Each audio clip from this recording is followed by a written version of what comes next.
Oi, Sensação está começando agora. Hoje vamos falar de divulgar informações falsas, ou seja, boato. Perigo que é ainda maior nesses tempos em que a comunicação é mais fácil e muito rápida. E as consequências também são graves e muito rápidas. A psicóloga Eda Fagundes vai comentar o risco de propagar uma mentira. Um ato que vai muito além do leviano. Pode marcar para sempre a vida e a imagem de alguém, pode provocar atitudes irracionais, como o caso da Fabiane, a moça que foi agredida até a morte no Guarujá, em São Paulo. Uma atitude positiva, fazer uma contrapartida, né? Cuidar bem das finanças, pensando no futuro. A educação financeira, que é uma coisa que falta muito na vida da gente, e é tema da nossa conversa com o Luiz Felipe Lobianco, analista de mercado de capitais da Comissão de Valores Imobiliários. Até a sexta-feira, consumidores de todo o Brasil estão aprendendo a administrar melhor o orçamento.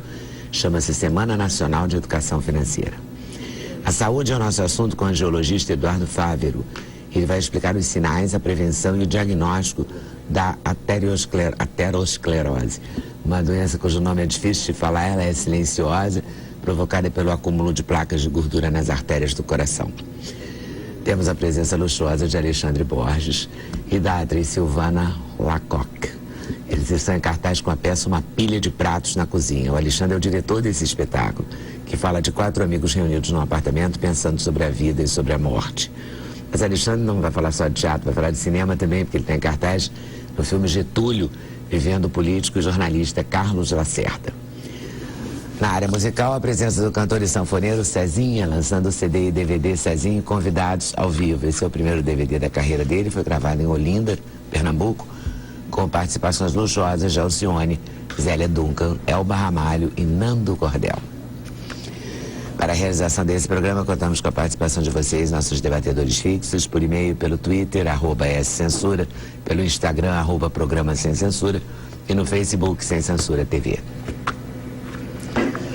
Começo falando do boato. O boato que é uma coisa parecida com medo, né? No sentido de que perpassa, assim, meio que parece infiltração, né? Ele vai dominando, quando você vê a coisa cresceu a ponto dessa mulher ter sido morta. Uma histeria coletiva, né? Espancada, apedrejada, cabelo puxado, um negócio assim, inacreditável. Diante de dezenas de pessoas. Vai ser até difícil condenar alguém, porque tem tanta gente envolvida, né? Você sabe que o boato é considerado o meio mais antigo de comunicação verbal, né? E o boato, o que é difícil do boato, porque o boato é diferente da fofoca, né? A fofoca, quem está fofocando, você encontra o fofoqueiro. O boato, ele aparentemente surge. Você não consegue encontrar a pessoa que começou o boato. E o boato existe em todos os lugares. Quer ver um lugar que tem muito boato? Empresa. Né? Então, assim, vão demitir, não vão demitir, demitiram, vai mudar o diretor, não vai mudar o diretor. Então, assim, quando não é vingança, quando não é de propósito, que aí não é boato, né? Quer dizer, quando planta-se um boato de propósito, eu vou plantar um boato para fazer mal a ele, né? Então eu vou plantar na imprensa uma notícia, geralmente não vinga. O que vinga são esses boatos que você realmente não sabe de onde vieram, né? Então, agora, geralmente tem um fundo qualquer, não de verdade, mas de alguma coisa. Por exemplo, no caso dessa moça, havia um retrato falado que alguém interpretou loucamente que seria ela, deduziu, espalhou, e rapidamente ela foi linchada daquela forma absurda, né? Então, assim... Foi resultado, a morte dela, então, foi resultado de uma combinação de fatores. De uma combinação de fatores gerada por uma... que eu nem diria que é um boato, né? Alguém disse, eu vi o retrato falado, é ela. Alguém disse. E aí, o retrato falado, na verdade, tinha sido feito no Rio há anos atrás, não tinha nada a ver com essa história. 20 anos atrás. Nada tinha a ver com nada. Ela não tinha nada a ver com aquilo, né? E aí começa uma ira coletiva, porque aquilo foi as imagens foram terríveis para mim de serem vistas algumas, né? Ela não teve chance nem de... Confesso que eu não tive nem coragem, eu vi que tinha na internet, mas não... Tem as imagens, né? Ela ficou tão aturdida, né? Ela tão bestificada com aquilo, que na realidade ela não teve nem... Não houve tempo para nada, ela foi linchada realmente cruelmente. Aquelas pessoas que estão fazendo isso naquele momento, baseada no rumor, baseados no boato, elas se sentem na plena razão, né? Naquele momento, na plena razão. Se você perguntar, você viu a foto? Quem te falou que era ela? Você tem certeza? Não, quase ninguém viu. Um viu, 2 viram. Então o boato ele tem essa característica, atinge a todos. Então, assim, atinge a pessoas públicas também. Mas todo mundo é uma pessoa pública, no seu prédio, no seu quarteirão, ou na sua empresa, né? Agora, as pessoas famosas que geram muita inveja, tem uma palavra que a gente não gosta de falar, uma coisa antiga, cafona, mas que existe muita inveja. A inveja leva a pessoa a querer ou ser a outra, ou tirar da outra, né? Ou que a outra se ferre. Então, ela é capaz de plantar uma informação que não é verdadeira, mas com dolo. Ela tem uma intenção de dolo. Aí já não é um boato, né? Aí já é uma calúnia. Então o boato é coletivo, é muito difícil você encontrar quem começou o boato. Ele destrói a vida das pessoas. Quando não destrói dessa forma como destruíram dessa moça, destrói do ponto de vista moralmente, moral, psicologicamente, do ponto de vista ético, né? E você não chega nunca naquele que plantou o boato. Ontem eu vi na televisão, nos telejornais da noite, o advogado dizendo que no caso desse episódio, o fato de uma determinada página do Guarujá ter publicado a foto e tal, vai caracterizar a responsabilidade dele, porque está comprovado que foi dali que partiu, né? Quer dizer, que a foto partiu dali, a visibilidade dessa foto. Mas mesmo que comprove, quer dizer, a consequência já está, né? A família está destruída, as crianças estão sem mãe, e a moça está morta. E a moça está morta. E não era ela, quer dizer, e ainda que fosse, não poderia ter sido dessa maneira, porque foi uma execução, né? Uma condenação, uma execução sem tribunal, que né? foi, exatamente. Agora, eu estou preocupada porque, assim, pendura um no poste aqui, pendura o outro no poste lá, né? No sul já teve, aí tem não sei aonde. Quer dizer, essa falta de compromisso, né, também com a segurança pública, né, das cidades, dos estados, em todos os níveis, mas assim, é uma coisa meio do bairro da gente, a gente estava falando da violência. Exatamente, no bairro que a gente mora. No bairro que a gente mora, quer dizer, na verdade, assim, a coisa vai crescendo e isso vai fugindo de controle, e isso é muito perigoso. E a coletividade, a maldade coletiva, ela não é a soma das maldades individuais.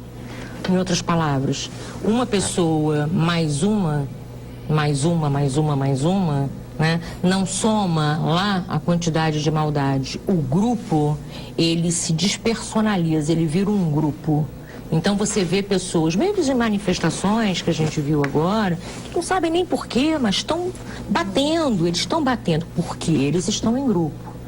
E porque eles estão em grupo... Fortalece essa... Eles estão despersonalizados, eles não são uma pessoa, não sou eu que estou agredindo, né? É eu ia dizer corporação, né? Não é corporação, mas essa tribo, esse bando, né? Então eu acho que a gente lida com a maldade humana mesmo, né? E tá na hora da gente entender que o ser humano tem um lado bom e mau. Na maioria das vezes esse lado mal do ser humano não chega a esses requintes, mas em muitos casos chega a esse requinte, né? O requinte de matar, de caluniar, de estuprar. Os estupradores são perversos, né? Dos crimes perversos, né? Dos crimes hediondos, chamados hediondos. Porque o estupro eu procurei hoje me informar sobre isso. O estupro é um crime hediondo. E o próprio não tem recuperação total. O Superior Tribunal de Justiça considera que a pena para os estupros deve ser cumprida com rigor, com mais severidade que outros crimes. Isso aí eu sei que é discutível, porque crime é crime e tal, mas no caso do estupro, a pessoa sempre repete, né, de alguma forma. Sempre repete. E é claro que tudo que a gente fala na vida é complicado, né? A pessoa sempre pode não, mas há um padrão. Repetiu. Pode ter mas há um padrão. Ele foge ao padrão. Ele foge ao padrão, como porque o padrão é repetitivo. Ele pode ficar 15, 20 anos sem matar ninguém. Pedófilo. O pedófilo, né? Pedófilo chega a me dar arrepio, assim, né? Porque esses realmente, né? E esses tem muito, e tem tido cada vez mais, viu? Parece uma contradição. Com a liberdade sexual, dá a impressão que você pode escolher parceiras, né? Com mais facilidade do que há 30 anos atrás, né? Mas o pedófilo não adianta, ele quer a criança. Né? Ele quer a criança. Uma perversidade absoluta. Né? Então a pedofilia, eu digo para as mães das minhas pacientes sempre, porque elas dizem, minha filha contaria. Não contaria, não contará. Quem comete abuso sexual, na verdade, goza da confiança e do afeto da criança. Por isso ela não conta. Se ela estiver passando na rua e um desconhecido puxar, ela vai contar. Mas se é aquele tio, aquele primo, o cunhado da mãe, que convive desde pequeno, e é sempre assim. Ou o motorista antigo da família, né? Então, assim, o abuso sexual, ele se dá sempre por alguém que goza da confiança da criança. E a criança não tem o discernimento de que ela é vítima. Ela não tem. Por isso também ela não... Total. Porque eu vou falar uma coisa pesada aqui, mas muito verdadeira. Ela sabe que ela está fazendo uma coisa que é errada, mesmo que ela seja muito pequena, que ela tenha 3 anos, né? Mas ela não conta, então ela é cúmplice. E pior, ela é capaz de sentir algumas sensações prazerosas, físicas, né? Assim como você troca a fralda de um bebê e muitas vezes ele tem uma ereção, né? Que é uma ereção reflexa, quer dizer, é uma área muito sensível, enervada. Então a criança, na verdade, isso confunde. Esse tipo de crime lesa uma pessoa para o resto da vida, né? Ainda que ela se recupere, ainda que ela se trate, ainda que ela fique bem, mas é uma marca profunda. Vai ficar um carimbo, né? Ali, né? Agora, esse é unitário, é escondido. Você não ouve falar em 4 ou 5 pegando para abusar, porque o abuso, ele se dá ao longo do tempo com a mesma criança, né? Então, assim, muita atenção para as mães que entregam com muita facilidade seus filhos, né? Eu vejo no consultório crianças pequenas deitadas no colo dos motoristas, né? E você pergunta há quanto tempo esse motorista está na sua casa? 15 dias. Mas como assim, né? Então, e tem uma faixa etária também que é alvo, né? Ou são os bem pequenininhos, porque não podem falar, ou então aquela menininha que está brotando o seio mamário, né? Ela ainda é criança, ela não tem força de reação, mas ela já começa a ter uma coisa da ninfeta, né? Esse também é um outro alvo. Agora, quanto aos boatos, surgem, né? Não sei quem está com AIDS, aí cancelam o contrato daquela pessoa, deixam de contratar para um show aqui, para um show ali. Isso acontece. Mesmo pessoas que falam que morreram, né? Morreu, tô aqui, não morri. Agora, o que é interessante qual é o do prazer boato? que uma pessoa que espalha boato Chama tem? atenção. Chama atenção, Né? mas ela não chama para ela mesma. Não, ela chama para ela mesma para quem ela está contando. Se eu conto para alguém uma intimidade sua, eu estou demonstrando para esse alguém que eu tenho uma intimidade com você. Eu cresço na relação que eu supostamente tenho com o outro. É uma coisa doentia. Aí vai passando de boca em boca. E cada vez que vai passando... A internet, as redes sociais aumentaram muito isso, né? E você não acha a fonte. Quem começou o boato? Não tem. Você não consegue encontrar quem começou o boato. Agora, é um fato que os boatos geralmente partem de alguém teve uma informação, né? Então, assim, eu estava no laboratório médico e aí eu vi aquela atriz entrar e pegar um exame e sair chorando. Ponto. Foi o que viu. Aí pronto, ela está com AIDS. Então, quando vai contar, já vai contar desta maneira. Quem conta um conto aumenta um ponto. Então, exatamente. Então, quais são os alvos dos boatos, na verdade? Assuntos que provoquem assombro, né? Que provoquem desgraça, né? Ninguém faz boatos de coisa boa, né? Puta, eu ouvi dizer que a Lida foi convidada para trabalhar na NBC. Não, né? Esse boato não rola, né? Só rola para baixo. Só rola para baixo, né? Então, A gente convive com uma legião de pessoas mais e a gente tem que ter consciência disso. Eles estão entre nós, é um bom título de eles estão entre nós, com cara de bonzinhos, né? De nossos amigos. Na verdade, então tem que dar um pouco de sorte. Nas nossas famílias. É. Mas olha, fiquem atentos porque deixam sinais. Leve e traz. Entendeu? Uma pessoa que chega pra você, sem grande intimidade com você, e te conta um segredo muito íntimo de uma amiga, ela vai fazer o contrário. Desconfie dela, né? Claro. Desconfie dela. Só não desconfiar se você é bobinho. As pessoas se sentem prestigiadas. Fulano confiou a mim, né, o segredo de alguém. E aí ela se sente prestigiada, que contou, né? Porque ela é detentora de um poder naquele informação. momento, que é a informação.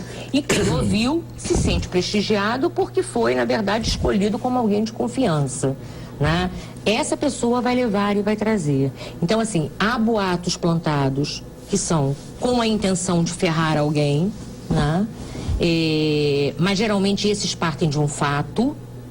E há esses boatos que surgem assim, aparentemente do nada. E o que me chama a atenção é que propaga numa rapidez impressionante. É um negócio incrível. E não há nada que porque apague. A maldade tem uma velocidade, né? Não há nada que apague. Né? Como dizem, quer dizer, uma notícia... Mas essa mulher morta é de estarrecer. É de estarrecer. É de estarrecer que não tem... O que me chama, eu vendo as cenas, é que era tanta gente em volta que não tinha tido uma única pessoa ali, de bom senso, que tenha interrompido aquele processo coletivo. Furor coletivo, nesse ódio coletivo. Eles tinham certeza que eles estavam linchando uma pessoa que merecia ser linchada. Né? Entendeu? Ali eles tinham certeza. Quem decide isso, né? Como é que a pessoa também se arvora esse direito, né? De que eu decido que o outro é do mal, né? Exatamente. Então, definitivamente. Alguém falou, é ela. É ela. A coisa começou de algum modo, né? E aí, para pouca sorte, muito azar dela, né? Quem estava em volta eram pessoas que também poderiam ter tido uma outra atitude. Olha, tá aqui, é ela, então vamos segurar ela aqui, vamos chamar a polícia. Né? Mas não. Deus me perdoe, mas até amarrar no poste era melhor, né? Porque ela estava viva. Podia dizer que não era ela em algum momento, né? Depois de já não estou defendendo amarrar no poste, não, mas numa hipótese era até melhor, porque pelo menos ela estaria ali para dizer que não fui eu, né? Depois de completamente dilacerado, eles continuaram. Eles continuaram a fazer. Então é sempre assim, é sempre um assunto catastrófico. E não é necessariamente físico o resultado, quer dizer, pode ser psicológico também, desmoraliza a pessoa. Claro, moral. Né? Imagina você ter um cargo de confiança numa empresa, né? E surge um boato de que você deixou vazar uma informação importante e confidencial. Ou que você desviou o dinheiro e não desviou. Exatamente. E como o boato você não encontra, isso é que eu acho, você não encontra da onde partiu. Quem foi que começou? Quem foi que começou? Você não sabe quem foi que começou. Então vai punir quem? Então fica impune. Uau. Tá? Volta aí já. Vamos fazer um intervalo aqui. A gente vai voltar falando de aterosclerose, né? Aterosclerose e educação financeira. Sem censura no programa da TV Brasil.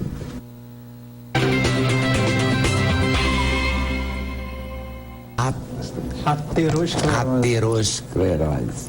É um entupimento das artérias. É bem mais fácil falar assim, né? É muito mais fácil. Eu tento usar essa terminologia mais basal com meus pacientes, porque não me adianta nada ficar falando uma linguagem rebuscada, muito bonita, e o interlocutor não entender nada. Ateroma, ela tem esse nome porque a placa de gordura que entope as artérias, a gente chama de placa de ateroma, ou seja, a aterosclerose. Mas é um entupimento, gordura entupindo o encanamento. Não é uma gordura que pode entupir o encanamento da sua casa, pode entupir da o seu cozinha do banheiro, pode entupir o seu próprio encanamento. E é curioso porque o fato de você fazer essa analogia com o encanamento, com a gordura, com o ferrugem do encanamento, torna a conversa com o paciente muito mais fácil. A gente fugindo da terminologia chata do médico, o paciente presta mais atenção, o paciente se interessa melhor e ele entende melhor. Mandarim pode ser muito bonito se eu conversar com o chinês. Agora, se eu conversar com você, não me interessa nada. A terminologia médica, a linguagem médica é muito produtiva para conversar com o médico. Eu resolvo nossa conversa em 5 minutos. E para conversar com o leigo, eu vou demorar mais tempo, vou me esforçar mais. Agora, usar a terminologia médica com o paciente não tem nada a ver. Então vamos ao entupimento. Gordura. Não, vamos deixar entupir.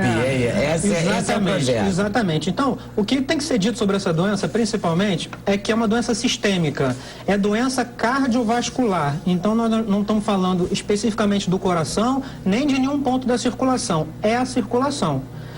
Imagine que toda a circulação. Toda pode estar acometida. Então, voltando àquela história do encanamento, você tem uma casa dos seus 50, 60 anos que não foi bem tratada ao longo da vida. O encanamento da cozinha está meio entupido, enferrujado, você abre a torneira, sai um gota a gota. Como é que você imagina que está o do banheiro? Muito bom? Não, provavelmente ele já tem um certo grau de acometimento. É uma doença do encanamento. E quando a gente começa a mostrar isso na prática, no corpo do paciente, você percebe como isso é verídico.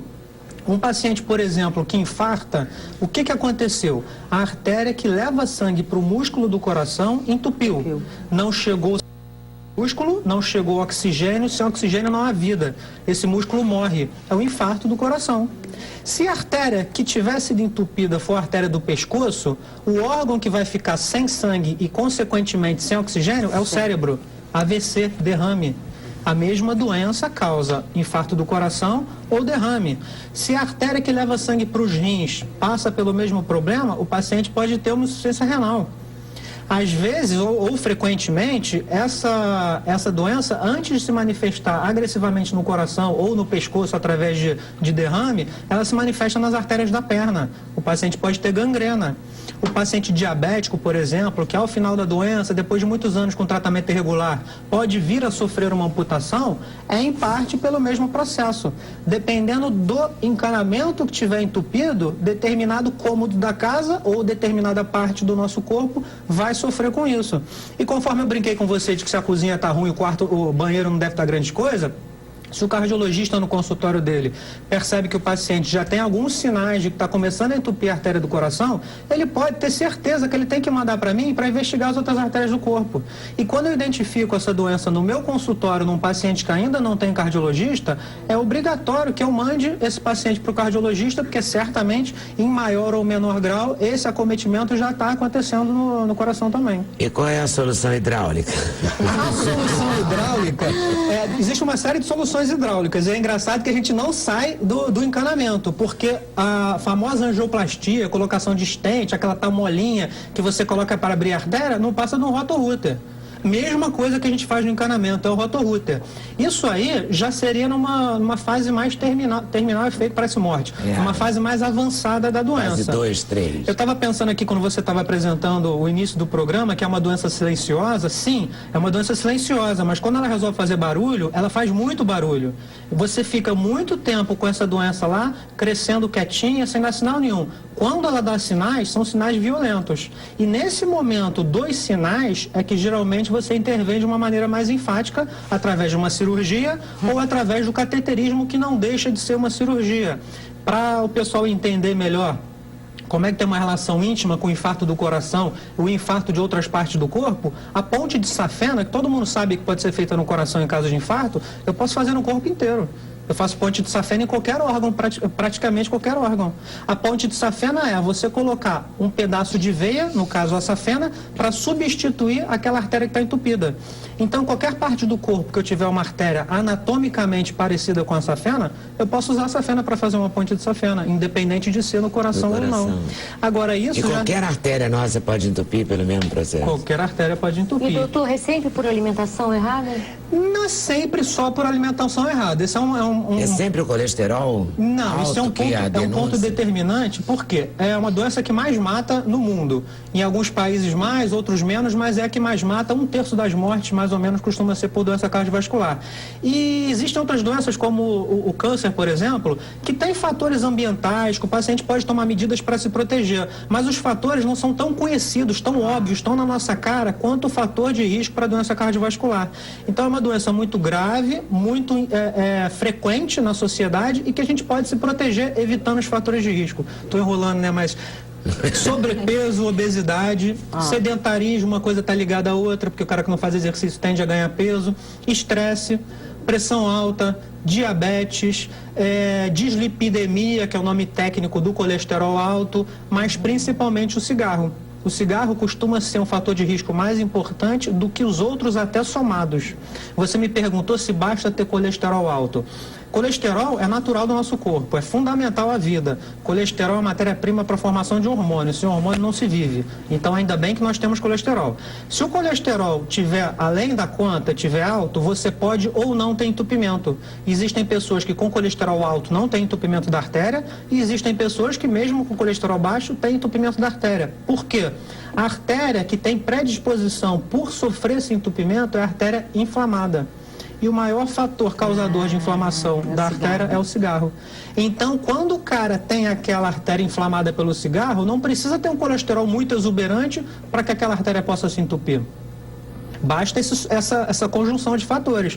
Agora, se você notar bem, a maioria dos fatores que eu te falei é contornável pelo paciente. Se ele mudar hábitos de vida, se ele passar a fazer exercício, comer melhor, tentar controlar o estresse, que é muito difícil, mas as doenças crônicas associadas como diabetes, hipertensão, ele tenta fazer um controle fino, tomar o remédio direitinho, evitar os excessos, ele tem como diminuir muito o risco do surgimento dessa doença. É fundamental. O estresse é uma coisa que te leva, por exemplo, a comer mais errado, a fumar mais ou tal, ou uma coisa que Alexandre, as duas coisas. Você estressado tende a tropeçar também nos outros fatores de risco, mas o estresse do dia a dia mesmo, de jornada de trabalho, de crise financeira, de correr atrás do pão de cada dia, faz isso também. E isso fica muito claro quando a gente percebe que nas últimas décadas o índice dessa doença no sexo feminino aumentou muito, por causa da entrada no mercado de trabalho. Então, mulheres que antigamente não estavam tão expostas a essa doença, atualmente estão mais expostas, provavelmente pelo estresse. Mas, por exemplo, a pessoa que não fuma, né, come direito, faz exercício, mas é estressada nesse trabalho, o organismo ele responde como nesse entupimento só do estresse? Não, o estresse geralmente ele está associado a alguns tipos de hormônios que a gente chama de catecolaminas, que podem fazer uma constrição do vaso. Que é a tensão. Exatamente, aquele vaso vai estar sempre comprimido e um encanamento que está mais fino chega mais sangue. O estresse destrói tudo, né? Com certeza. Bota a imunidade lá embaixo. O estresse é difícil você quantificar matematicamente. Com relação ao cigarro, você pode transformar em estatística. O estresse é uma coisa mais abstrata. Então, mas fatores ele é tão corrosivo quanto? Ele é tão corrosivo quanto. Porque o estresse é uma coisa normal também, em certa medida, para você... Mas isso não é importante. Você corre mais atrás quando você está sob pressão. Tudo que está balanceado é normal. O colesterol um pouquinho acima da conta, tem gente que come, evita gordura e tal, e tem colesterol aumentado por questão familiar, genética para aquilo. Mas se ele tem aquele colesterol aumentado, mas come direitinho, faz exercício físico, o exercício físico, além da parte física do exercício, tem a parte mental do exercício, que vai combater o estresse, você equilibra essa balança. Nenhuma doença é causada por um fator de risco, é o somatório de fatores menores e maiores. Alguns estão mais na nossa mão e outros não. Então, o que me adianta ficar choramingando que o meu pai teve doença coronariana e meu avô também, eu tenho uma genética forte para isso. Eu não posso mudar isso, não vou mudar meu DNA. Eu tenho que tentar focar a minha energia onde eu posso mudar. Fazer exercício, comer bem, combater o estresse. Se eu tiver hipertensão, tratar direitinho. Se eu tiver diabetes, tratar direitinho. A gente tem que focar a energia no que a gente pode mudar. Mas tem que mudar. Tem que mudar. E é engraçado que... Como é que você descobre que você está com entupimento antes do cateterismo, naturalmente? Um ponto antes. Por aquele exame da carótida? Existe um exame chamado ecodoppler, que é um ultrassom, não passa de um ultrassom, igual faz na barriga da grávida para ver criança, pedra no rim, mesma coisa, só que ele vai ver a circulação. Esse ecodoppler... Membros inferiores, de qualquer parte do corpo, mas é desse mesmo que você está falando. Você pede determinado órgão, da carótida para avaliar o risco de AVC, dos membros inferiores para ver varizes, ou no caso que a gente está conversando hoje, doença arterial. É um exame que detecta muito precocemente o começo dessa doença. Ele detecta precocemente, não é invasivo, não oferece risco para o paciente, não é caro, você pode lançar a mão. Os planos de saúde pagam. E a partir de uma certa idade, principalmente se o paciente já tiver um ou mais fatores de risco, você já está autorizado a fazer anualmente um ecodoppler. Por quê? Eu, como especialista e muito habituado a lidar com isso, boto a mão no paciente, escuto um pouquinho dele, eu já sei. se ele tem maior ou menor tendência a ter isso, e botando a mão, é curioso isso da minha especialidade, que o exame físico é muito fidedigno, eu adoro isso. Você bota a mão no paciente em pontos específicos, coloração da pele, temperatura da pele. Você não vai sair daqui hoje sem botar a mão na gente. Não há possibilidade. Você sabe como Bota a mão aonde mesmo? Mas a minha mão não é tão sensível quanto o Doppler. Para minha mão perceber alguma alteração, já tem uma doença. E quando o Doppler percebe a doença que a minha mão ainda não percebeu, tá ótimo, tá muito no comecinho. Você bloqueia a evolução dela sem problema. É um ótimo exame para a gente fazer uma busca dessa doença. Agora, por mais que ele seja simples de se fazer, barato e pouco invasivo, ou zero invasivo, você não vai sair fazendo a torta e a direita, você tem que filtrar os pacientes. E a gente conversando sobre o que a gente estava conversando aqui em off, às vezes é mais trabalhoso você explicar para o paciente por que não vai pedir o exame que ele quer do que pedir o exame. Ele chega no consultório, doutor, eu quero fazer um ecodoppler. Às vezes dá aquela tentação de fazer em 2 minutos eu preencho o pedido de Doppler. Mas não tem que fazer. Então eu vou gastar uns 10 minutos explicando para ele. Você não vai fazer Doppler por causa disso, disso e disso. Mas dependendo do nível de estresse da semana, ou se você está no começo do dia ou no final, você fica bem tentado a falar, tá bom, toma o Doppler aqui e faz. Mas você tem que filtrar, não é todo paciente que precisa disso. Não é todo mundo que precisa. Mas é bom que ele seja, que o plano de saúde pague, né? Paga sem problema. É o tipo de exame meio caminho andado. Porque eles não perturbam para liberar, não. Porque é meio caminho andado. Porque eles implicam algumas coisas, né? Uns examezinhos. Os mais caros, os mais... E isso tem uma parcela de culpa nossa também. Eles são tão caros, mas eles pegam aquele ali. Essa brincadeira que eu estou fazendo de sucumbir ao pedido do paciente, acontece muito. Então, às vezes, por culpa do médico que pede exame demais, acaba obrigando o convênio a dar uma seguradazinha, porque senão não há finança que... Segura. Não há finança que aguente. Mas eles agora foram perdoados as dívidas todas. Beleza, aqui você pode fazer o que quiser, porque a gente muito mais bem. cedo ou mais tarde. Eu ia falar do estresse, porque eu, como psicóloga da clínica, lido muito com estresse, né?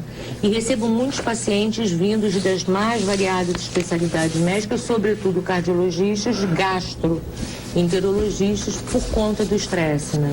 E vocês estavam dizendo que o estresse é fundamental e é inevitável, né? O estresse não é inevitável. Né?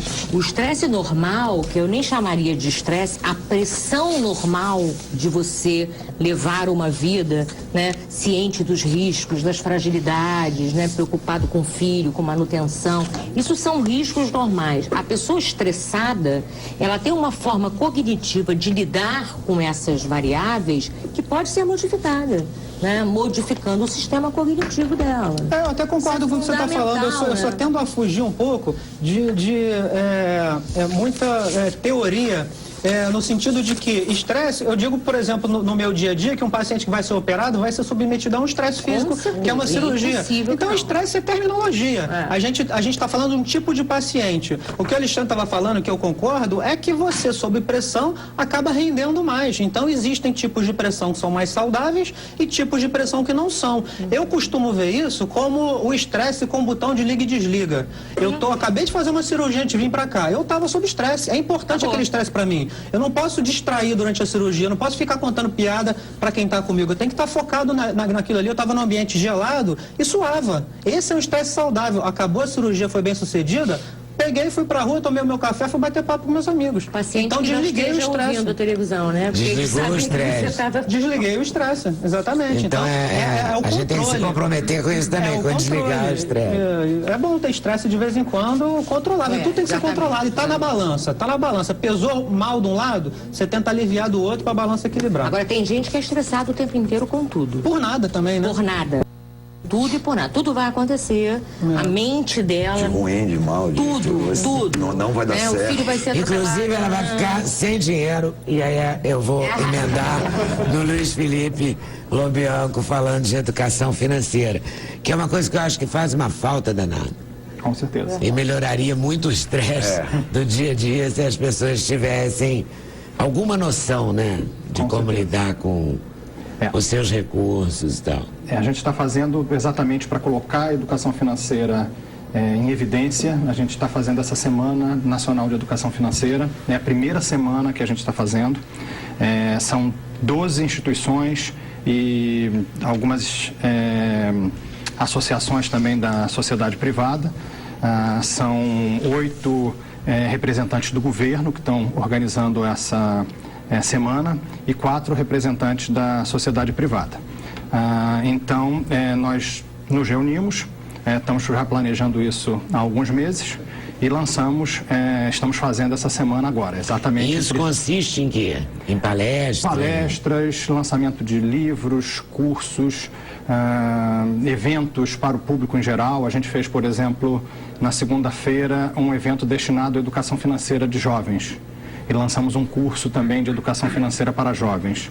Então, o objetivo é atingir todo cidadão brasileiro, colocar a educação financeira como um assunto que é importante para todos. Eu acho que devia ter na escola. Sim, desde o jovem... todo mundo devia aprender a lidar com isso. Até o idoso. Na segunda-feira teve um evento na Universidade da Terceira Idade, na UERJ. Então, todo mundo precisa de educação financeira em algum momento.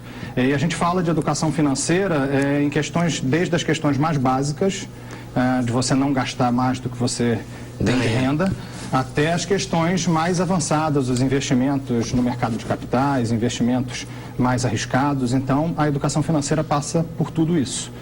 E você Ela saber... vai do primário à pós-graduação. Sim. Você falou da questão da escola.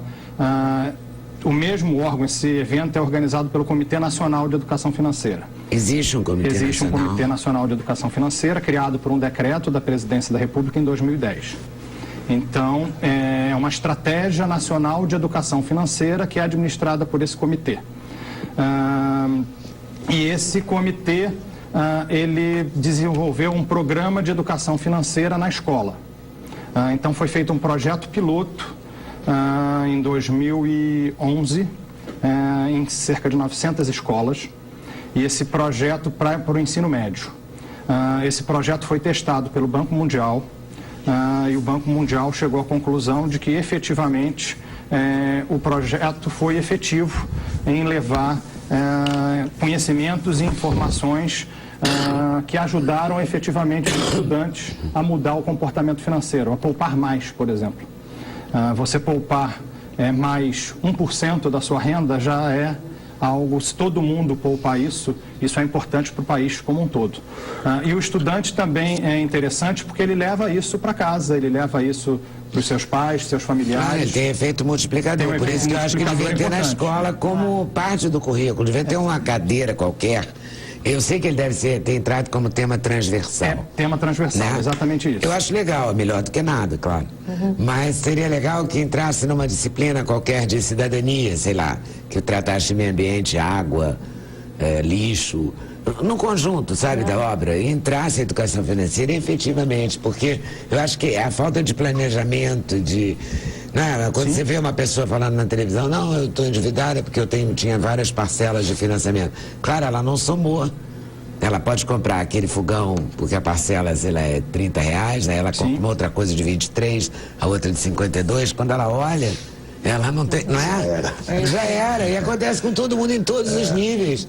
Então, pode acontecer com o trabalhador que ganha salário mínimo e pode acontecer com um cara que ganha muito bem. Tem devedores em que ele compra um carro poderosérrimo, uma TV que grita, né? Quem nunca teve a tentação de pegar a fatura do cartão e somar item por item, porque você nunca acredita que aqueles pouquinhos vão dar aquilo tudo no final. Eu já somei. Porque é claro que eu já me assustei, porque acontece com todo mundo. E dá certo. E dá certo, você soma aquele que você dividiu não sei quantas vezes. Porque também é uma coisa brasileira isso, né? De pagar cartão. Quem é que divide? Você chega na farmácia, Sim. Você vai comprar o seu remédio que você vai tomar aquele mês. A moça do caixa diz, dividido... Parcelado? Parcelado não. Crédito, parcelado, débito... Crédito você deve depois. Quantas parcelas? Se você parcelar o mês que vem, quando você for comprar o seu remédio, você não lascou. Não lascou? E quando você parcela... Não tem grana aqui dentro. Isso tem juros embutido. Também é uma outra questão que precisa ser vista. Ninguém vai parcelar isso pelo mesmo valor do à vista. Mas tem muito isso, não tem? 10 vezes sem juros. Mas tem juros. Mas aí você pergunta quanto é à vista, eles te dão um descontinho à vista. Essa é a questão. Essa é a questão. Muitas vezes você pagando à vista, você consegue uma forma melhor, um desconto em relação a pagar isso com outras formas a prazo. Então, efetivamente, você tem que pesquisar também tanto a questão da educação financeira também passa pelo consumo.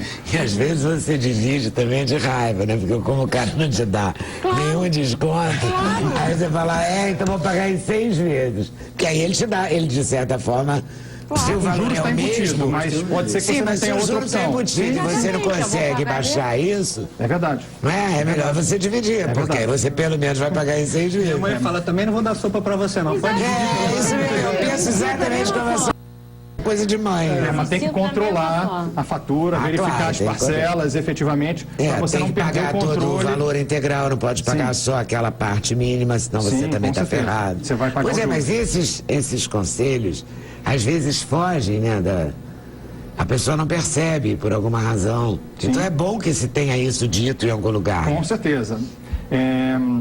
Você estava falando da escola, voltando à questão do programa nas escolas. A gente está fazendo, na verdade, o CONEF tem um convênio com uma associação de educação financeira e foi lançado também novas edições desses livros que foram usados no projeto piloto. Dessas 900 escolas. Agora para 3.000 escolas públicas, e os livros também estão disponíveis para o público em geral, para professores, para pessoas que quiserem se informar mais sobre educação financeira, quiserem mostrar isso para o seu filho. Então, Onde? Estão disponíveis? Estão disponíveis na internet. Na internet. Na internet. Então, tem o site... Isso é bom. Tem o site tem um portal do investidor, que é um site da CVM, é o investidor.gov.br. A gente também tem uma página no Facebook, e a gente fez até um post hoje sobre isso, sobre esses livros do Programa de Educação Financeira das Como Escolas. é que é no Facebook, você sabe? CVM Educacional. CVM. Comissão de Valores Mobiliários. CVM. Comissão de Valores Mobiliários. Não, sim, CVM mas- Educacional. Educacional. Isso. Então a gente fez um post hoje sobre esse programa de educação financeira nas escolas, e você consegue achar o site e baixar esses livros de forma gratuita. Então é muito importante que o jovem tenha essa informação, é muito importante, a gente tem uma série de cursos também de e-learning, são todos esses cursos gratuitos da CVM, e também tem outros órgãos também na Semana de Educação Financeira também estão lançando cursos e outros projetos gratuitos também. Todas as atividades da Semana de Educação Financeira são gratuitas. O objetivo é efetivamente chegar em todos os cantos do país, foram feitas em várias cidades, todas as regiões do país tiveram cidades que receberam atividades dessa Semana Nacional de Educação Financeira, e o objetivo é ano que vem fazer uma atividade também maior, uma Semana de Educação Financeira ainda maior do que 2014. A tendência é crescer, né? Sim. Mas sobretudo o portal do investidor e sobretudo essa página do Facebook, que é CVM Educacional, é importante para professor, né? É importante. Porque eles podem pegar um bom material ali para trabalhar nas escolas. A gente tem um programa também, um portal infantil voltado para crianças, então tem bastante informação sobre educação financeira de maneira geral. A CVM ela é o órgão regulador do mercado de capitais, então a gente regulamenta as empresas, as companhias abertas que emitem ações em bolsa de valores, regulamenta as bolsas de valores, fundos de investimento, etc. E tem muita gente que pergunta, o que a CVM tem a ver com isso? Tem a ver com educação financeira em geral. Uma das competências da CVM é estimular a formação de poupança. Então, você não consegue formar poupança sem falar em educação financeira. Sem planejamento. E, obviamente, a gente espera que em algum momento a pessoa possa investir em fundos, investir em ações claro. e ajudar o desenvolvimento do país através do mercado de capitais. Esse é o seu negócio. Esse né? é a nossa atividade principal. Mas a educação financeira é uma base para tudo isso. Para esse negócio. Então, qualquer... Viabilizará o negócio. Com certeza. Qualquer tipo de atividade no mercado financeiro, no mercado de capitais, você precisa partir de uma poupança. Então, precisamos, na base, partir da educação financeira Com para certeza. chegar na poupança. Agora eu vou chegar no intervalo, depois eu volto aí. Tá? Voltamos já já, sem censura, no programa da TV Brasil.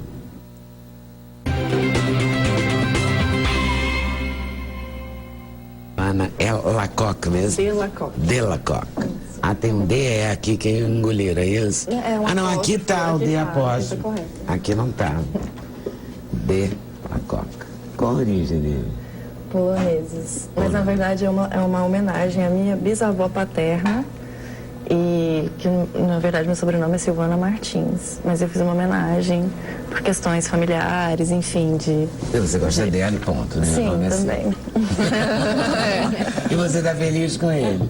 Estou muito feliz. Me dando muita sorte de Então, encontrar ela pessoas maravilhosas. E onde você assim, encontrou esse trabalhando. menino tão simpático, tão legal? Então, foi pela própria idealização do projeto mesmo, que o início era reunir bons amigos, artistas, né, relacionados para desenvolver um projeto artístico no Rio.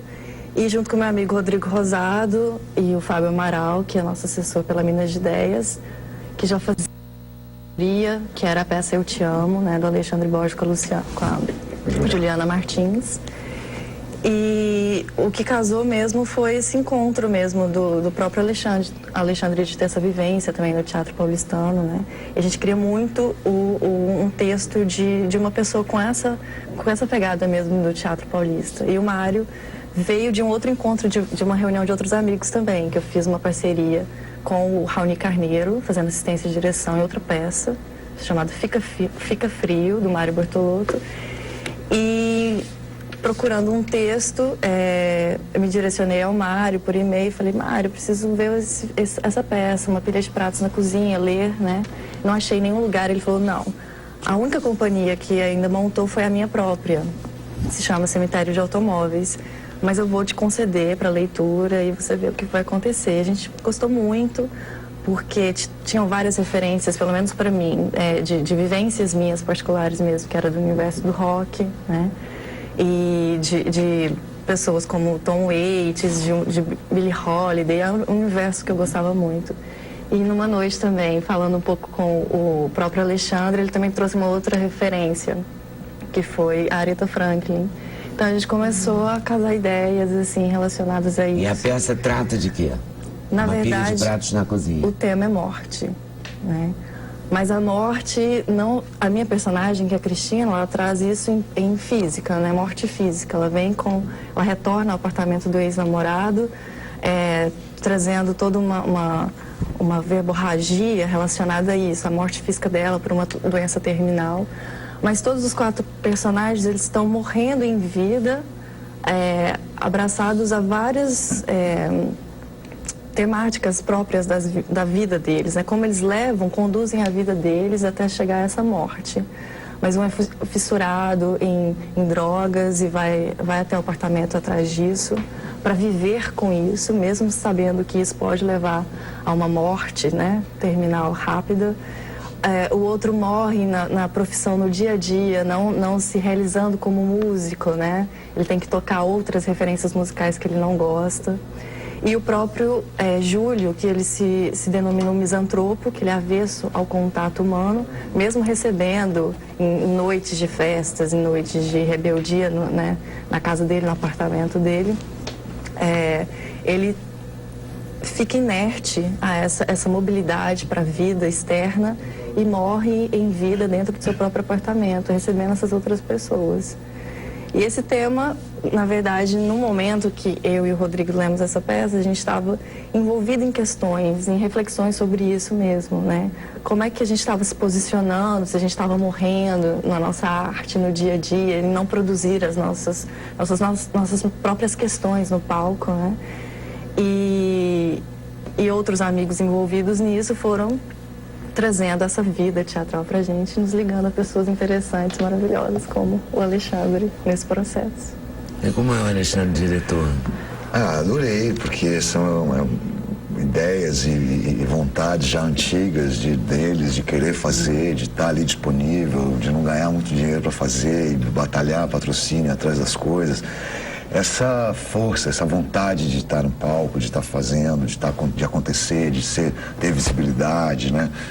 Das pessoas conhecerem o nosso trabalho. Isso é o sonho de todo artista, estar em cena. Seja bem criticado ou não, mas está lá, mostrando a que veio, né? Então, para mim foi mais uma coisa de tentar tirar deles o melhor.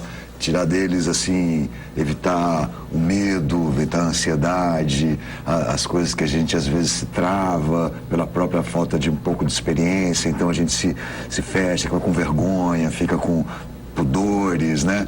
Então eu quis trazer para eles essa segurança de e fazer os comentários em que realmente fosse colocando eles cada vez mais para cima e seguros. Essa era o meu objetivo, e me envolver com as outras partes da equipe, cenário, figurino, iluminação, de uma maneira que compartilhasse a experiência das pessoas e que ao mesmo tempo eu cumprisse prazos, fosse objetivo para não ficar mudando uma coisa. Às vezes quando a gente está na primeira vez de alguma coisa, a gente fica muito seguro. É a sua primeira vez? É, de direção de teatro, assim, estreando, pá, é a primeira vez.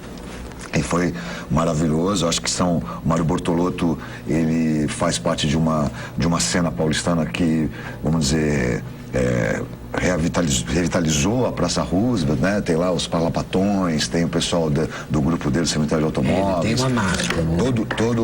Toda noite atores se encontram naquela rua e trocam experiências e então já vem de uns 15 anos isso, é consagradíssimo isso lá.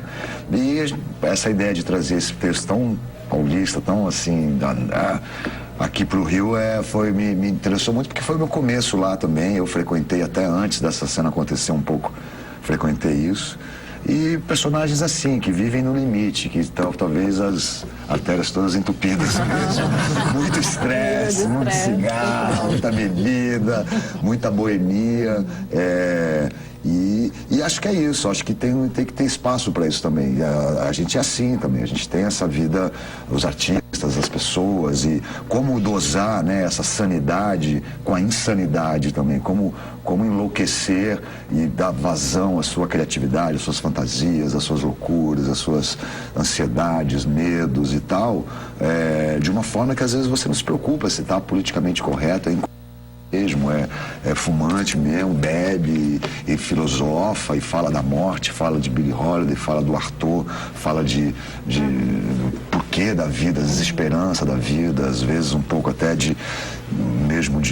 dessa coisa depressiva que essas coisas trazem às vezes, mas também comemorando com muita energia a cada momento. Então eles se encontram e falam dessa filosofia da noite, do bar, de ter a coragem também, de você, precisa de coragem também, eu acho que para você se expor tanto e às vezes sacrificar algumas coisas realmente em prol de uma ideia que você tem, de uma fantasia, de uma coisa que você quer realizar, sei lá.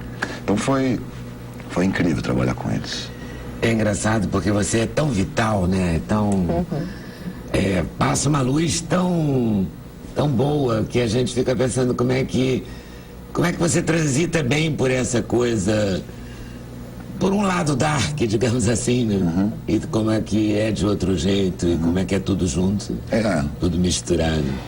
Eu acho que tem que ter, acho que a gente tem que ter esse conhecimento da nossa vida mais sombria, da sua vida mais escura. Eu acho que a vida não é só alegria, luz e tá bem, e você tem que lidar com isso como artista, então, comunicador, como pessoa que entende a humanidade, como pessoas humanistas, né? Acho que a humanista é fundamental em qualquer área, assim, que você vai lidar com o contato humano, né?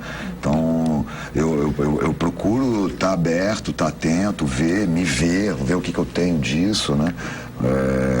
Então mas a peça também tem humor, é uma peça que fala, é tão extrema que chega a ser engraçado, a rudeza, a fria, a coisa que isso envolve, sabe? Não é uma peça que as pessoas vão lá sair destruídas, né? Eu espero que não. Tem outros lados, né? Acho que isso tem que ser feito com prazer, na verdade. Tem outros lados de mim. Vamos ver um VT? A gente tem um trechinho aqui de uma pilha de pratos na cozinha. Eu não sei o que falar. O que você gostaria de ouvir? Anywhere I lay my head. Isso é senso de humor ou alguma espécie de martírio exemplar? Quando você chegar lá no paraíso, o que você espera que Deus lhe diga assim que a vida? O bar tá aberto! Sem ressentimento, Júlio. Quem for primeiro promete não vir puxar a coberta do outro no meio da noite. Você vai continuar puxando a corda no meu pescoço? Não. Sabe o que mata de verdade? A espera. Pensei em antecipar as coisas, um hotelzinho no cu do mundo, um aviso de não perturbe na porta, uma banheira, um corte preciso, algumas picas, sei lá. Você vê os seus amigos indo embora e fica perguntando, quando é que vai ser minha vez? O que pega que eu não vi amigo meu nenhum sair de fora. Até meus pais estão vivos. Estão morrendo em vida, abraçados na frente da televisão, desligados. E tá em cartaz no Teatro Glaucio Gil até 22 de junho. Até 22 de junho. A gente, no último bloco, a gente reforça o horário. Tá tendo uma coisa no Glaucio Gil muito bacana, que é a ocupação teatral, que eles estão abrindo para vários grupos, ideias, que vai ter até o final do ano. Então é uma iniciativa lá do pessoal que trabalhando lá, enfim, que a gente foi contemplado também com essa generosidade deles aí. Bom, né? E falando em generosidade, parece que Getúlio é um sucesso extraordinário. Tá indo muito bem. Tá indo muito bem. A gente já tem Parece mais que de... Tony também tá dando um show, como sempre. Super. Teve aí já no primeiro final de semana 150 mil espectadores, que é um número excelente mesmo, de muito sucesso no Brasil inteiro. E é muito importante, né, para entrar a segunda semana. Super. É decisivo, super, né? A primeira super. semana é decisiva. E o filme recria realmente esses bastidores. Você chega na intimidade dessas figuras, né? Você entra naquele quarto onde o Getúlio se matou, foi filmado no catete, na cama que ele se matou, com a arma que ele se matou. Aquele pijama. Enfim, o pijama já é uma coisa, acho que talvez seja, mas é igual. Mas eu filmei na Toneleiros, no prédio do Lacerda. O camarim foi no apartamento, que fui lá me trocar e eu ficava olhando, caramba, que barato, né? Pessoas, moradores, assim, que eu tava no prédio filmando, eu falava, o meu pai tava nesse dia da noite que eu vi os tiros e no atentado, porque o filme pega do atentado do Lacerda ao suicídio do Getúlio. O Brasil mudou ali 2 vezes. Quando o Lacerda tem um atentado, há uma crescente pressão para a renúncia do Getúlio, que estava um pouco envolvido também com algumas coisas de corrupção, de desemprego, algumas coisas, alguns escândalos, mas ainda era controlável. Como ele era um dos grandes opositores, com o atentado ele ganha uma popularidade imensa, que ele era jornalista, ele tinha um programa de TV, de rádio. Ele era um orador. E aí ele começa a crescer, e a popularidade e aquela pressão na renúncia, e justamente o filme pega esse momento, esses 19 dias. 19 dias depois, quando ele está no auge, o Getúlio se mata, se suicida, ele tem que fugir do país, o prédio dele apedrejado, onde o jornal que ele trabalhava foi queimado. O povo foi uma comoção popular. O Lacerda era um cara mais de elite mesmo, né? Então toda essa coisa popular do amor pelo Getúlio, de repente voltou tudo, ele estava um pouco com a popularidade meio embaixo. Quando ele se mata, tem aquela coisa daquela loucura que o filme até mostra nas cenas finais, como foi o enterro dele, né? Mas você entra... foi. Mas você entra nesses bastidores das intrigas. E o boato? Do boato. O boato de quem foi o mandante do crime, foi o Getúlio. Voltamos pro boato. Exato. Olha o boato aí. Porque, teoricamente, ele deveria... ele, que é o maior inimigo do Lacerda, deveria ser o último a querer o mal pro Lacerda, porque ele seria o suspeito número 1. Exatamente. Então, por que culparam justamente ele? Será que não é um boato? Será que não é influência de um boato também? Na verdade, a culpa por ele não foi, assim, explicitamente, mas foi, né, você sabe, enfim, Ou será que o saiu de dentro o culpou, talvez? Mas saiu de dentro do catete. palácio. Foi saindo do catete. Foi uma coisa entre ali de dar um susto. Queriam dar um susto para tentar frear. A mão, né? Porque até então era tolerável, né? As denúncias de corrupção, estava balançando, mas tudo administrável. E aí morreu o negócio também degringolou mesmo com o atentado. Morreu um major da aeronáutica, né? Que espontaneamente queria, porque as pessoas queriam acompanhar o Lacerda, então as pessoas queriam estar com ele, então ele foi voluntário para ser motorista do Lacerda e meio guarda-costas, e aí nesse troca de tiros ele morre. Então se fala-se da República do Galeão, né? Porque aí as investigações foram para a aeronáutica. Então todo mundo ia depor, inclusive irmão do presidente, do Vargas e tudo mais. Então se criou ali uma coisa de investigação. Então o filme é um thriller político, um filme de pegada, da direção do Walter Carvalho, de fotografia maravilhosa, câmera do Valtinho Carvalho, com o João Jardim, que já fazia uma dobradinha, uma dupla já de documentários. Ele veio aqui. Então o Tony Ramos realmente numa caracterização de... E você eu sempre sonhei em fazer o Lacerda. Que era polêmico, me fascinei já nessa coisa da escola, de como é que uma pessoa aqui aí leva um presidente a se matar, né? Esse período, para mim, era sempre marcante. Quando eu me tornei ator, eu, assim, comecei a fazer cinema um pouco, comecei aquelas coisas de ver livros, fotos e procurar quem que, de repente, poderia fazer, né, do biotipo. E o Lacerda, eu falei, o Lacerda. Aí eu passava na Toneleira, assim, ficava vendo o prédio dele, assim, onde ficava vendo lá o foyer, onde o elevador, assim, meio que, como é que foi, né? E aí, anos depois, o João me convidou. Foi incrível, assim, foi uma coincidência muito boa. Não por acaso, né? Quer dizer, na verdade, você atraiu isso, né? Vamos, a gente tem uma imagem do filme que eu queria exibir, um trechinho.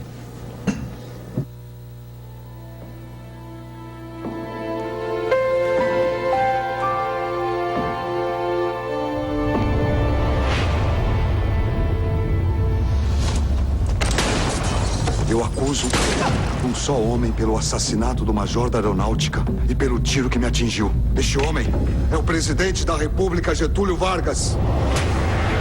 Lacerda não podia continuar tratando o presidente como se ele fosse um bandido. Esse tiro dado no pé do Lacerda atingiu as costas do meu governo. O presidente é culpado. E onde estão as provas? É necessário deixar bem claro que o governo não tem nada a ver com isso. E pode prender qualquer pessoa deste palácio que esteja envolvida no crime. O senhor Getúlio Vargas não é mais autoridade legítima. Getúlio não está envolvido nesse crime. Ou o senhor trai o presidente, ou o senhor trai o seu país. Vai. A polícia identificou o homem que atirou no major. Quem deu autorização foi o tenente Gregório. Como é possível que ele tenha feito uma besteira dessas contra mim? Eu trabalho para a família Vargas há mais de 20 anos. O senhor está querendo dizer que foram os Vargas que mandaram matar? Não tem nada a ver com isso, meu pai. Todos eles disseram que eu devia bombardear o Lacerda. Benjamin, você fez uma traição. Getúlio Vargas, tenha a coragem de perceber que o seu governo é hoje um estuário de lama e sangue. Existe um manifesto dos generais. Estão colhendo assinaturas para forçar a sua renúncia. Não vou sair do governo assim, enxovalhado. Vasculharam tudo. É muito dinheiro por baixo do pano, doutor Getúlio. Quem te pagou para fazer tamanha idiotice? Mas se o senhor renuncia, o povo faz uma revolução. Vargas já está deposto moralmente por suas próprias mãos. Ditador é como mau caráter. Não muda, só tira férias. Eu temo que uma resistência armada nesse momento possa provocar derramamento de sangue. O presidente tem que renunciar. Chega! Se resolverem impor a violência, só levarão daqui o meu cadáver. Forte. Tá muito bem. Todo feliz você, todo orgulhoso, né? Que bom. Muito bom, né? Fazer um bom trabalho, não é? Lógico. Bacana Com demais certeza. da conta. Obrigado. Fala sério. Muito bom mesmo. Um bom trabalho, Cezinha? Coisa boa, é ótimo. É ótimo. Fico super feliz, né? Vendo que o Brasil tem tanta pérola desse jeito. É ótimo. Você também fez um trabalho bacana, né? Tava doido pra fazer também, né? Tava doido também. Graças a Deus, deu certo. Porque não há nada melhor do que a gente fazer o que a gente gosta e bem feito, né? Se a gente achar que é bem feito, porque não adianta o outro achar. Você tem que ter certeza. Tem uma autocrítica, né? É claro. Só vale, melhor, né? O melhor é quando você ter certeza que fez o melhor. É claro. Aí o outro pode até criticar. É verdade, mas é isso que eu fiz, eu me garanto, né? Muito bom. E aí você fez um DVD e CD com convidados, com o repertório que você escolheu. Assim. Isso. Na verdade, começou de uma parceria de um amigo meu, que é o Eduardo Magalhães, e o Janguier Diniz. Foram os dois empresários que acreditaram no meu trabalho, é amigo de farra, de brincar, e terminou virando esse DVD que agora está sendo lançado pela Som Livre. Então, e você gravou onde, Cezinha? Lá em Olinda, no Chevrolet Hall, de 9 mil pessoas. Tudo hoje em dia chama isso, né? Chevrolet Hall. Hall, né? Verdade. E foi bem gratificante por conta... E eu quis seguir a história da minha vida, então com as pessoas que eu trabalhei quando eu era mais jovem. Então tem aí também a Terezinha do Acordeão, que foi a primeira sanfoneira lá em Pernambuco a acreditar no meu trabalho. Então isso aí chamou uns convidados ali que teve a ver com a minha história, né? Ah, então é uma retrô da sua vida também. Com certeza. Ah, que legal. E aí tem convidados que eu falei que tinha Elba, Zélia Duncan. Isso, Alcione. Tem Alcione. Maciel Melo, Santana, Almir Rocha, André Rios, Jorge de Altinho. E tem Terezinha do acordeon. E tem Terezinha do acordeon. Tem André Rio. Tem André Rio. Tem todo mundo aí. Nando Cordel, que eu adoro. Nando é meu parceiro. Nando tem uma música do Paga Meu Dinheiro, que eu não deixo ele vir aqui sem cantar aquilo de jeito nenhum, que é maravilhoso. Ele cobrando uma dívida do... Ele cobrando para cobrar, não podia dizer que era um amigo, né? Era amigo. Era um amigo, e ele falou, vou fazer uma música. Pague meu dinheiro. É muito bom. Pague meu dinheiro. É muito bom. O cara escuta, vai sentir. É comigo isso. É comigo. É, foi muito bom. Eu gosto muito do humor, né? Da canção e do humor que ele tem pra compor. Cezinha, quando a gente ia começar o programa, você começou a tocar uma das músicas mais bonitas. Linda essa música. É do nosso linda essa, mestre do Chico e do Francis. É, de Sivuca e do Chico, né? Do Sivuca e do Chico. É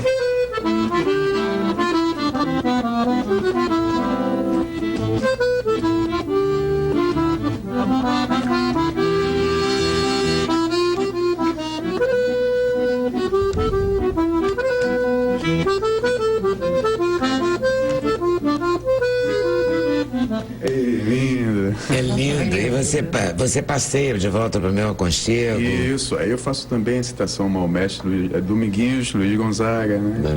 Dominguinhos, que deixa a gente aí com saudoso. É verdade. Saudade daquela banana. Estou de volta pro meu aconchego, trazendo na mala bastante saudade, querendo um sorriso sincero, um abraço para aliviar meu cansaço e toda essa minha vontade. Que bom poder estar contigo de novo, roçando teu corpo e beijando você. Pra mim tu és a estrela mais linda. Aí por aí vai. É uma delícia, né? São maravilhosas. Que mais que você gosta mais, assim? Eu só quero um xodó. Com a Terezinha do acordeon você faz um romance de novela? Tem um romance de novela que é uma música minha de Nando Cordel, que a gente fez. Uma música baseada nas novelas, assim, criando que a gente pode mudar o drama para virar uma história de amor. Briga de casais que é... Dá uma palhinha. Né? Interessa. Você conhece, né? Romance de novela.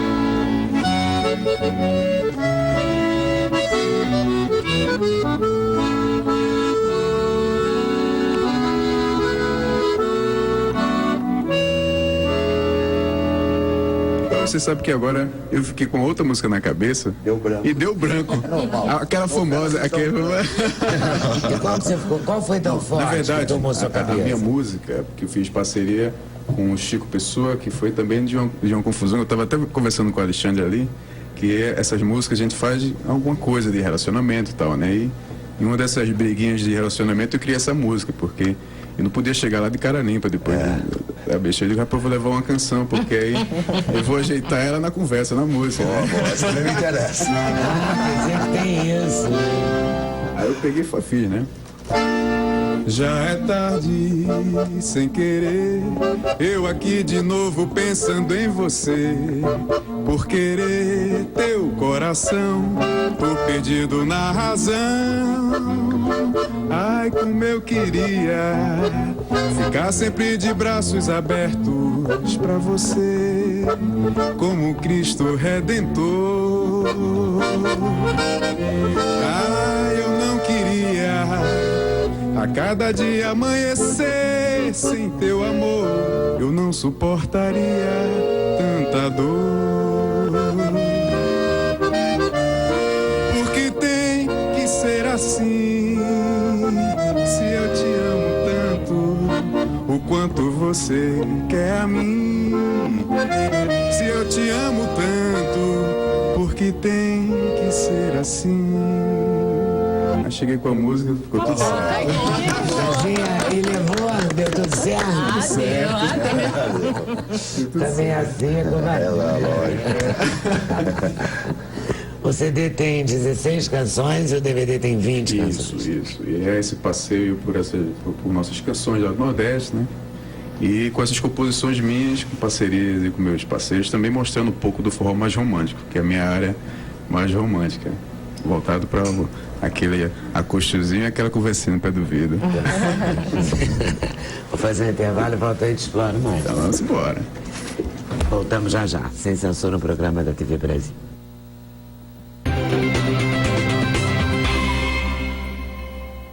Da TV Globo, pela liberação da presença do ator Alexandre Borges aqui hoje, e aproveito para agradecer a você por ter vindo. Obrigado, meu querido. E a vocês todos, eu vou agradecer no final, mas a peça de Silvana, Sábado. uma pilha de pratos na cozinha, sábado, domingo e segunda, às 20 horas, no Teatro Glaucio Gil. Ah, em segunda? Também, Boa. um horário diferenciado justamente para a classe, né? Que sempre tem cartaz no final de semana, tô gravando. E é um horário alternativo e é justamente na Praça Cardeal Arco Verde. As pessoas saem ali do happy hour também vão pra... Do lado do metrô. Do lado do metrô, é ótimo. Super... O outro já sabe. Eu estudei ali no Sacré-Cœur. Veias abertas, né? State Grid Brasil, nossa. A nossa patrocinadora, State Grid, que é uma multinacional chinesa. Que ajudou a gente. Ajudou a gente a levantar E você esse pode projeto. ver o Alexandre Borges no cinema perto de você. Sim. Eu adoro essa frase, mesmo que o cinema não esteja tão perto de você, que hoje em dia nem está tão perto, mas... Verdade. Mas Getúlio, ele faz Lacerda no filme do João Jardim. Fico muito feliz de estar aqui, acompanho. Eu também fico muito feliz que você tenha A gente tem uma muito história assim obrigado. grande. Muito bom, mesmo muito bom. Vi você no Faustão, com Júlia, muito bom. Teu filho falando que vai lá. Miguel aí já Miguel deu show ali, né? Daqui a pouco ele tá aí também tocando violão. Olha, tá vendo? Vou de geração em geração. Obrigada, Viludo. Pode vir. Obrigado. Muito obrigada mesmo. Eda, abaixa os boatos, né? É abaixo os boatos. Não queremos. E outra coisa, falar Porque mal... boatos nunca são para o bem, né? Nunca são para o Tem bem. essa característica também, né? Boatos não são a e favor. E a diferença de boato verdade. para fofoca? Fofoca parte de um fato. E o boato parte de uma hipótese, né? E o ser humano tem que estar atento que ele gosta, tem uma falha de caráter, que gosta de falar mal ou ouvir falar mal de alguém. E eu acho que a gente tem que se livrar desse lado pequeno da gente. Né? Ressentido, né? Rola um ressentimento. Exatamente. É um dos sentimentos que a gente fala pouco, né? A gente meio que fala pouco da inveja, a gente fica meio, um certo, não fala do ressentimento. Mas o ressentido quer destruir o outro, mesmo que não sirva para nada para ele. Exatamente. E muitas vezes não tem consciência disso, né? Mas há um prazer em falar mal e ouvir falar mal de alguém, como se isso fizesse com que a tua vida ficasse um pouco melhor. E isso é da natureza humana, da treva, da sombra da natureza humana. E a gente tem que tentar... Não deixa a sombra tomar conta de você. Por favor, nem o entupimento das suas veias e artérias. Por favor. Não é? Com certeza. O seu sistema hidráulico. O encanamento. Cuida de encanamento. O seu encanamento tem que estar desobstruído. De casa e do seu. E desobstruir significa se exercitar, significa se cuidar. Cuidar de você. Da mesma maneira que você pode ter uma casa de 80 anos que está com encanamento tinindo, pode ter uma pessoa de 80 anos que está com a circulação tinindo. Depende de como você cuida daquela casa e daquele corpo. Tá na tua mão, para de botar a responsabilidade nas costas dos outros. E não tem milagre não, né? Não tem um chá fantástico. Não tem milagre não, milagre são esses hábitos aí, Leda. Tem gente que fala assim, mas você faz exercício, você come bem, você está todo preocupado com a sua saúde, vai ser atropelado ali na esquina, o que vai adiantar isso? O durante já é compensador, entendeu? Enquanto você está fazendo isso, a tua qualidade de vida já muda. Então não é para colher lá na frente não, você colhe agora. Muda agora que você colhe agora, não colhe lá na frente não, começa a colher já. Tá certo. E se planejando financeiramente, você tem a chance também de diminuir o estresse. Com certeza. Hábitos financeiros saudáveis também são importantes para a vida financeira. Para isso, a vida financeira atrapalha a vida pessoal financeira ruim. Então, isso também é complicado. Entorta geral, né? Sempre há tempo, sempre há chance para mudar. Para ser feliz. Com certeza, com certeza. Cezinha está feliz com o trabalho dele, com o Cezinha, convidados ao vivo em CD e DVD. Isso. E pra tirar o estresse todo, a gente só faz amor, cantar amor, e aí tá tudo certo. Isso aí. Então vamos aproveitar para agradecer a vocês por terem vindo, super obrigada. Agradecer a vocês por estarem nos assistindo. Boa tarde, boa noite, até amanhã se Deus quiser. O som de Cezinha, que vai ser dele, um anjo para cuidar de mim, de Cezinha e Nando Cordel. Isso.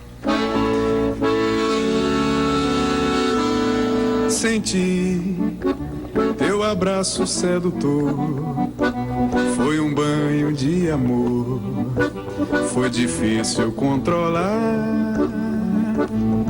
Que bom, provocou minha paixão, vem roubar meu coração, vem depressa me amar. Quero dividir contigo a felicidade, me levar nessa vontade, ser feliz e me perder. E eu que pensei que sabia de amor, hoje só sei que o valor da minha vida é você. Vem logo ficar do meu lado, que eu ando tão apaixonado. Sou luz, sou brisa e sou jardim. Entra, se joga nesse paraíso, que há muito tempo que eu preciso de um anjo pra cuidar de mim. Um anjo pra cuidar de mim. Dá pra gente ver um pedacinho daquela da novela? Da Só um novela. trechinho. Lembrou? Lembrei, é porque... Cante, fale então a letra se você quiser. Quando você diz que ia embora, meu mundo desabou e eu fiquei no chão. Um filme começou a rodar em minha mente, de repente eu vi nós dois discutindo solidão. Na outra cena, tudo era saudade. Você sofria muito e eu também sofria. Por que a gente não para, muda esse roteiro, né? E vai fazer do amor uma eterna poesia. Ah, vamos mudar esse final do filme. Você é livre, eu também sou livre. Uma vez atriz, outra vez ator. Ah, você bem sabe que a gente se ama. É muito fácil mudar um drama para a nossa história virar amor. Valeu. Fechou com novela. Novela aí. Valeu, Cezinha. Obrigado.